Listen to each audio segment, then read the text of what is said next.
тоа е активно заедно со општина Струмица, значи морам да напоменам, заедно со општина Струмица и јавното комунално предпријатие вршиме дезинфекција на улиците после полицијскиот час. Сметаме дека сепак дава придонес таквото дезинфицирање или да кажеме во текот на пандемија. Се уште немаме некои точни показатели колку тоа влијае, но мислиме дека сепак на јавните површини оние честици и од прашина, па и тука нормално и вирусните, да кажеме, успеваме на некој начин, па ќе продолжиме и така ќе продолжиме да го дезинфицираме градот. Јас не би сакал да дојдеме во ситуација да употребуваме и жива сила за дезинфекција, значи на пумпа, како тоа што го работевме пред лани, отприлика пред една година,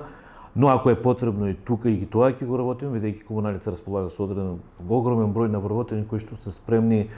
искрено кажано да го работат тоа, се со цел да го вратиме здравието, односно да ја намалиме пандемијата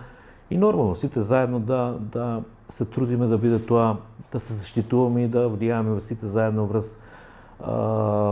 негативниот тренд на раст на пандемијата. Тука сме, значи, секој пат комунално предпријатие е расположено, па дури може и на активност на некои невладени или граѓани кои што сметаат или дават допринос или сметат дека некој друг начин на дезинфекција или преземање на одредени мерки ќе дадат подобри резултати во делот. Ние сме спремни да ги прифатиме, да разговараме и да ги спроведеме, зашто да не. Тоа е во интерес на сите граѓани на општина Струмица.